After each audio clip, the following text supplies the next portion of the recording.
नमस्कार, आपका हमारे इस नए वीडियो में स्वागत है। मेरा नाम आनंद और आप देख रहे हैं टाइगर विथ हेलो। देखिए, आज के इस वीडियो में हम लोग साइंस में जो जल है, जल के बारे में पूरी डिटेल में बात करते हैं।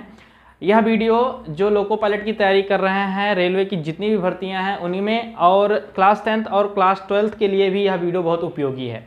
चलिए वीडियो को स्टार्ट करते हैं। देखिए, आज के इस वीडियो में हम लोग पूरा जल के बारे में A to Z पूरी नॉलेज बताएंगे आपको, है ना। देखिए, सर्वप्रथम बात करते हैं कि जल का क्या अणुभार कितना होता है ना। तो जो जल का अणुभार होता है वो कितना होता है भैया? 18 होता है ना। क्या कितना होता है? 18। कभी कभी पूछ लिया जाता है पेपरों में कि जो जल है यानी H2O है, इसका अणुभार कितना होता है? तो 18 होता है, आप लोग याद रखिएगा। रासायनिक नाम समझते हैं तो इसको बोलते हैं हाइड्रोजन ऑक्साइड। हाइड्रोजन ऑक्साइड, है ना। अणुभार कितना हो गया? 18, और रासायनिक नाम इसका हो गया हाइड्रोजन ऑक्साइड। देखिए, अब आपसे क्वेश्चन कई बार पूछा गया है क्लास 10, 12th और एग्जाम में भी, कि जो जल है, जल को कैसे प्राप्त किया जाता है ना। जल को किस तरीके से प्राप्त किया जाता है, तो हम आपको बताते हैं बनाने की विधि जल को। देखिए, क्या होता है कि जल जो है किस तरीके से प्राप्त होता है। एक H2 होता है। H2 का मतलब आपको पता होगा हाइड्रोजन होता है, जो हमारे प्रकृति में है ना। उसके साथ साथ में आपको पता ही होगा कि ऑक्सीजन भी हमारे क्या है? प्रकृति में है ना। हाइड्रोजन और ऑक्सीजन का जब मेल होता है तो एक पदार्थ बनता है जिसे हम लोग जल बोलते हैं। क्या बोलते हैं इसको H2O बोलते हैं। क्या बोलते हैं? H2O। देखिए, यह भी सही है, और कभी कभी आपको रासायनिक समीकरण देखने को मिलेगा इस तरीके से कि ऑक्सीजन के भी 2 अणु को ले लिया जाता है ना, इस तरीके से, है ना। तो यहाँ पर जल बना दिया जाता है और इनको संतुलित करके क्या कर दिया जाता है?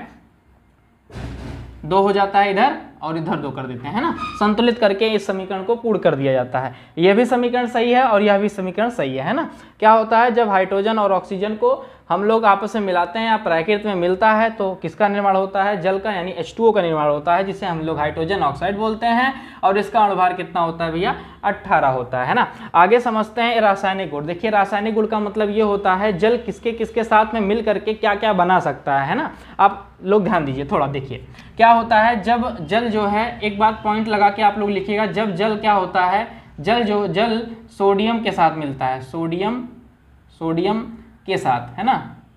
जब जो है जल सोडियम के साथ मिलता है तो क्या बनाता है, आइए समझते हैं। देखिए, सोडियम का सूत्र क्या होता है? Na होता है, और Na के साथ मैंने बताया जल मिलेगा यानी H2O। देखिए, कभी भी अगर Na जो है H2O के साथ मिलता है तो एक पदार्थ का निर्माण करता है जिसे हम लोग NaO बोलते हैं, है ना। जिसको हम लोग क्या बोलते हैं? सोडियम ऑक्साइड बोलते हैं। इसके साथ साथ में क्या, ये हाइड्रोजन मुक्त कर देता है। इस तरीके से रासायनिक गुण आप समझ सकते हैं क्या, कि जब सोडियम की अभिक्रिया हम लोग जल से करते हैं तो एक पदार्थ का निर्माण होता है जिसे हम लोग सोडियम ऑक्साइड बोलते हैं। इसके साथ साथ में हाइड्रोजन गैस क्या होती है? मुक्त होती है। इसके साथ साथ में आप ये भी कह सकते हैं कि जब भी जल की अभिक्रिया किसी धातु के साथ करते हैं तो हमें क्या प्राप्त होता है? हाइड्रोजन गैस प्राप्त होता है ना। इस तरीके से पेपरों में आ जाता है कि बताइए जल की अभिक्रिया धातु से करने पे हमें क्या प्राप्त होता है ना, कौन सी गैस प्राप्त होती है। तो आप बताएंगे कौन सी गैस प्राप्त होती है, तो हाइड्रोजन गैस प्राप्त होती है। इंपॉर्टेंट है भैया, ये सब आप लोग नोट डाउन करके चलिएगा, है ना। उपयोग का मतलब ये होता है, देखिए, जल का उपयोग आप लोग समझते हैं, हम लोग के जो है प्रकृति में जितने भी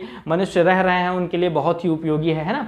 जीव हैं, जंतु हैं, जितने भी सजीव निर्जीव प्राणी हैं, उनके लिए क्या जो है जल की बहुत महत्वता है ना। तो उपयोग में आपको कुछ समझने की आवश्यकता नहीं है, बस इतना ही जानिए कि उपयोग का मतलब क्या होता है, कि हमारे जो है समाज में यानी प्रकृति में जो सजीव और निर्जीव वस्तुएं हैं, है ना, जो हैं, उनमें जो है पानी की बहुत ही आवश्यकता है। कोई भी वस्तु है वहाँ पर आपको जल की बहुत ही आवश्यकता है। तो आई होप आप लोग को जल के बारे में बहुत थोड़ी सी नॉलेज बहुत अच्छी लगी होगी। आपको मैं बता दूं, इंपॉर्टेंट है आपका बनाने की विधि, रासायनिक गुण और अणुभार, रासायनिक नाम इंपॉर्टेंट है, ये आप लोग अच्छे से नोट डाउन कर लिए होंगे। मिलते हैं नेक्स्ट वीडियो में इसी तरीके से। नमस्कार।